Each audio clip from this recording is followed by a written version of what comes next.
Oke, Dia mesti nggak tahu aja. hari ini saya akan coba mewawancarai rekan saya, Pak Rian.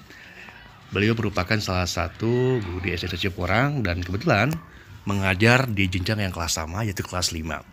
Pak Rian, apakah bersedia untuk diwawancara? Insya Allah bersedia. Oke, saya akan coba bacakan dulu ya untuk studi kasusnya. Nanti saya minta tanggapan Pak Rian tentang kasus tersebut seperti apa. Ibu Tati adalah guru kelas 5 yang merupakan rekan kerja Anda yang mana sama-sama mengajar kelas 5 yang kelasnya paralel. Ruangan kelas Ibu Tati pun persis di sebelah ruangan kelas Anda. Ibu Tati terkenal sangat disiplin dan cenderung galak. Pada sisi lain, Ibu Tati juga pekerja keras dan murid-muridnya pun selalu bernilai-nilai yang sangat baik. Sebagian murid-murid sangat takut kepada Ibu Tati dan sebagian lainnya bisa menyesuaikan diri.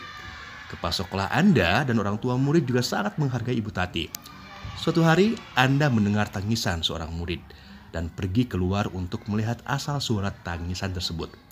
Anda melihat seorang murid perempuan kelas 5 yang sedang berlutut di atas bebatuan sekolah yang sangat panas hari itu, menghadap di depan pintu kelas Ibu Tati.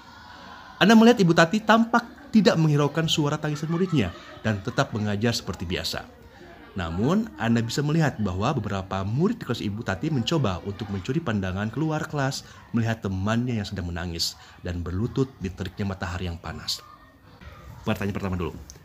Kira-kira apa yang harus Anda lakukan ketika melihat peristiwa tersebut, Pak Rian? Mungkin yang pertama saya lakukan itu bertanya dulu kepada wali kelasnya atau gurunya terlebih dahulu tentang kenapa dan ada apa ketikanya murid tersebut diberikan hukuman seperti itu. Itu yang saya lakukan. Jika mungkin alasannya dapat diterima, ya saya mungkin akan membiarkan saja. Tapi kalau misalkan alasannya tidak diterima, saya pun akan memberikan sebuah penjelasan kepada guru tersebut atau wali kelasnya terkait permasalahan-permasalahan yang tidak boleh diberikan hukuman seperti itu. Mungkin ada yang akan diberikan hukuman yang lebih baik lagi, yang lebih mendidik lagi selain untuk berdiri di panas teriknya matahari seperti itu. Oke, berarti menurut Anda apakah ada guru lain yang dapat menginterupsi di mana saat itu ada guru lain yang memiliki wewenang atas kelas yang dipimpinnya? Kira-kira bisa nggak sih guru lain itu memberikan interupsi tentang apa yang dilakukan ibu tersebut gitu? Kita lanjutkan ya Pak Rian. Jadi menurut Anda apakah ada atau bisa guru lain untuk menginterupsi di mana saat itu ada guru lain yang memiliki wewenang atas kelas yang dipimpinnya? Kalau menurut saya itu tergantung dari gurunya itu sendiri. Tapi pandangan saya itu tidak boleh atau tidak bisa. Kenapa? Karena kita hanya bisa menginterupsi ke gurunya sendiri. Kayak gitu. Jadi kita tidak bisa langsung menghentikan sebuah tindakan itu, tapi kita harus memberikan peringatan atau memberikan pengertian kepada guru tersebut agar guru tersebut menghentikan interupsi tersebut atau menghentikan kegiatan tersebut agar tidak menjadi hal-hal buruk bagi Siswa yang berdampak ke sekolah kayak Oke. gitu. Pada intinya tidak boleh. Nah, jika Anda di posisi temannya si guru tersebut, kira-kira apa yang Anda bisa lakukan?